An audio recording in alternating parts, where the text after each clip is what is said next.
Nganga, and I'd like to talk about living in contentment. When you think of living in contentment, when I thought about the topic, I remember Philippians 4:12, when Paul talks about how he had learned to live in contentment. So when you think about contentment in that way, contentment is not a gift and it's not an event. It's an ability that grows as you practice it. 1 year after graduation, coming from a prayer meeting now, I was a Christian, I've been walking with the Lord. I was even in Bible study actually. In fact, I was coming from a prayer meeting on a Saturday morning, and on my way home, I was involved in a road accident. As we were going home, a lorry lost control and hit the Nissan Matatu that I was traveling in. And I lost consciousness. So when I woke up, so people had actually died on the accident site. So when I woke up, in fact, I think the second person I saw was actually dead. She was a lady, and she'd had the strength. She's like, at the impact, she had the strength to get out, but then her strength had finished like halfway out. So she was half in and half out of a matatu.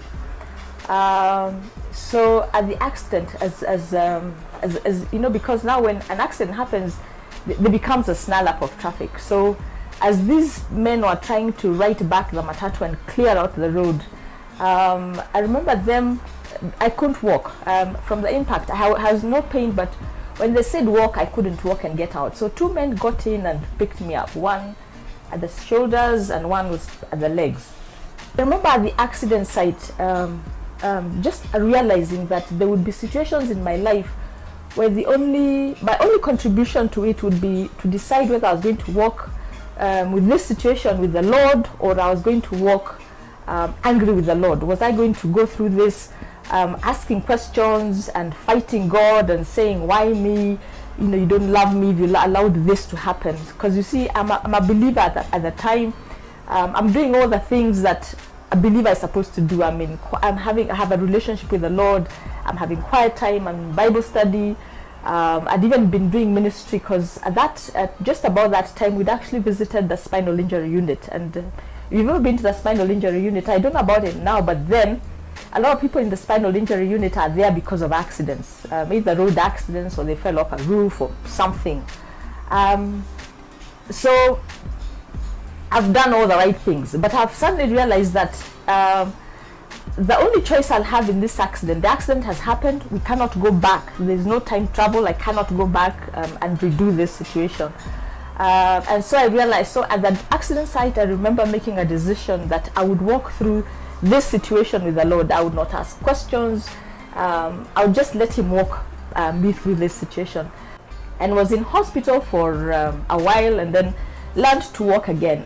For me, the greatest worry, I had been to the spinal injury unit. My greatest worry was that I'd never walk, but I walked. So the effect of that, so mine is just, for me, contentment at that time was walking with the Lord through that situation, and seeing just how he brought in the people that I needed to get better. And so for me, that was contentment at that level. One of the things that I came out with that Christians react to is they feel, if this has happened to you, there must be sin in your life. And for me, I think the blessing was that at that point, my quiet time was in Job. And so, with Job, you know the story, he really had no sin in his life. In fact, he was, overboard in a way. He was sacrificing even for his children in case they had sinned.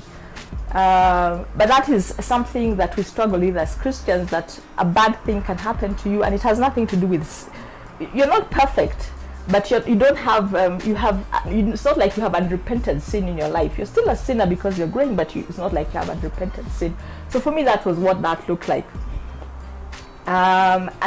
Looking back, why did I go through that? I think we often quote Romans 8:28, that all things work together for good, but then we forget the end, which is to conform you to Christ.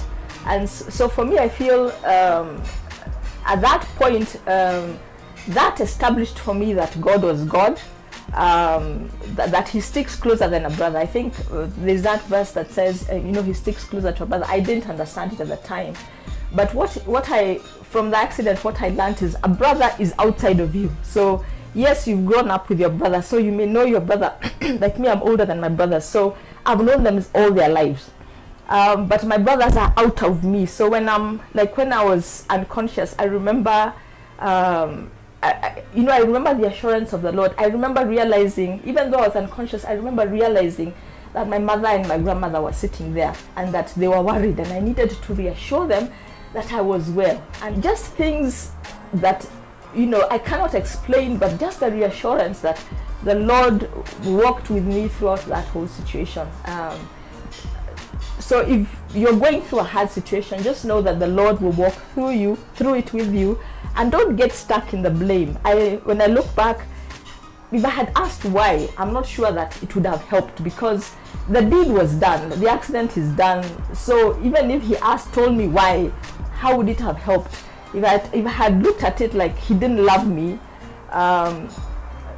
what was my measure of God's love? So God had already died for me. So how was I redefining love? So for me, that was what contentment looked like at that period of time. And then now, just looking at being a single woman, what has contentment meant being a single woman?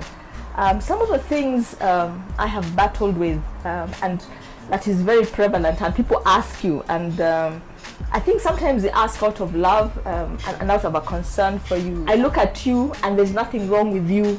When I look at you, there's nothing wrong with you physically, but if you're single, then there must be something wrong.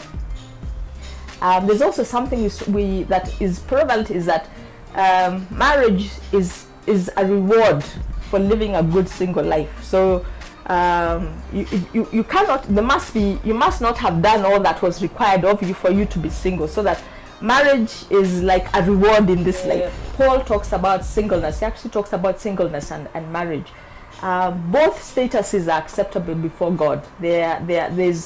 There's no greater premium placed on either one. In fact, Paul actually called people, preferred that you would be single.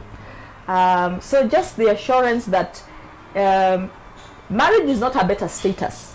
Both statuses before God. God gives you grace for whatever situation that you're going through, whether you're married or single.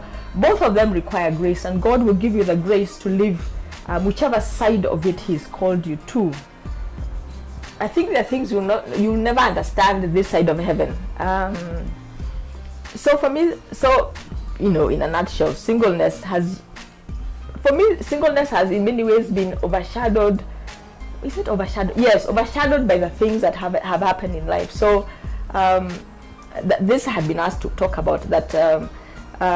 Singleness, for many of us, we are not single by choice, in the sense that you didn't make a decision when you were 18. Okay, I think there are some who do that, but for many people, you don't make a decision at 18 that I will be single for life. You have just lived and found yourself single. So in the different phases, longing for a spouse is normal. Longing to have children is normal. You just have to manage those longings. If in the 1 Corinthians 7 that I had talked about, they talk about if you burn sexually, you need to get married.